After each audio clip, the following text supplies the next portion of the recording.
If you feel like you're always behind in your reading or that you don't know as much about the news or the world as you should, well, join the club. There's such a flood of information these days that experts have even come up with a disorder related to it, information fatigue syndrome. One of the world's most respected science and technology writers has turned his attention to the history of communication with a new book called The Information. James Gleick is in Australia for the Sydney Writers' Festival, and he told me that right from the invention of the printing press, people have always worried about the way developments in communication might impact society. It's normal for us to be comfortable with the technologies we have. You know, we think bicycles are just a quaint old thing, and maybe the next thing that comes along is dangerous and scary. But bicycles were dangerous and scary in their time. The telegraph was a disruptive technology. You know, people thought it was going to put newspapers out of business, which may seem funny now, because then the next thing you knew was that there were newspapers naming themselves the telegraph because they loved the technology. And now in our time we have cyberspace.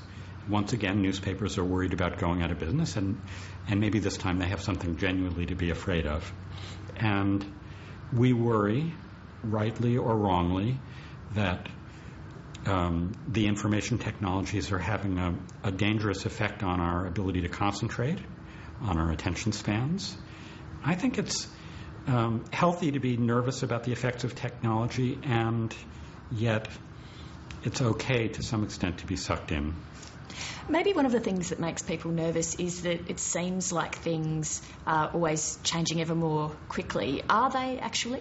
Yes, they actually are.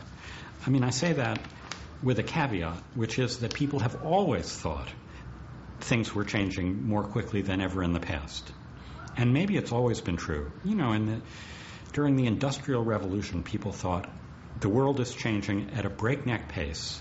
Now we have railroad trains and the telegraph. In our era, it's almost funny to think that people in the 19th century thought things were moving quickly. And it's true that the pace of technological development has never been this fast, and we have a tendency to think, well, finally we've got to hit a wall. It can't go on like this. But can it? I don't know. I mean, all we can say for sure is that people have always felt this way, and I don't think people have always felt inevitably things have got to slow down. I don't see that happening. When you've gone back through history, has there ever been a point where it has hit a wall? No. There's never been a time when people reached a plateau and said, okay, let's back off. Let's abandon these new technologies. I mean, technologies disappear, but they don't vanish. That is, they go obsolete and maybe they're used less, but they continue to have a place. Even things like vinyl phonograph records, which appeal now to hobbyists, still have a life. There are plenty of people who think they sound better.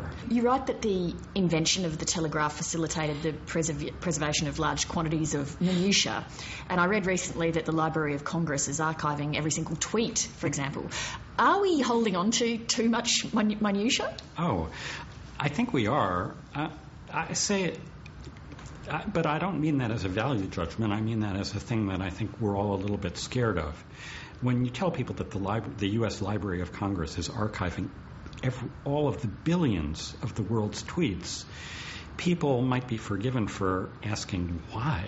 Nobody has an obligation to keep up with everybody else's tweets. The whole point of Twitter or any of these media is that you make choices about whom to follow.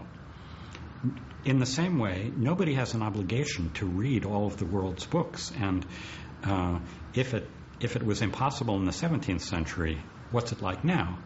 The feeling of being behind in one's reading is surely a universal feeling. We just have to learn to cope with the guilt. I'm still struggling. You mentioned before that it's not possible for any one person to have all knowledge. Is it possible for there to be physically a repository of all knowledge? You know, what's happening today is that knowledge tends to be moving to the cloud being this semi-mythical place that we imagine over our heads in a, I guess, foggy form, where in real life we know that it's on servers. It's on physical hardware in giant air-conditioned warehouse buildings, many of them owned by companies like Google. But the reason it's kind of legitimate to think of it as a cloud is that in the nature of information these days, even if it's stored on physical servers, it's stored in more than one place. There are copies of it. And that makes it safer, paradoxically, than it was when it was just in physical form, written in books. We're not going to have a fire of Alexandria, as they did in the ancient world, where significant portions of the world's knowledge were lost forever. All the plays of Sophocles, we have a tiny fraction of what he actually wrote. I think now, in a weird way, information in the cloud is safer than it was. It may be safer. Is there a negative effect in that having the cloud and the replication of information in different places means that the concept of privacy, as we might understand it, is outdated? Privacy is in danger. I don't think the concept is outdated. I think it's more urgent than ever for people to worry about it. But yes, the same people who are storing all this information in the cloud for us are storing facts about us that we were hoping would get a decent burial. And an extended version of the interview with James Gleick will be available on our website.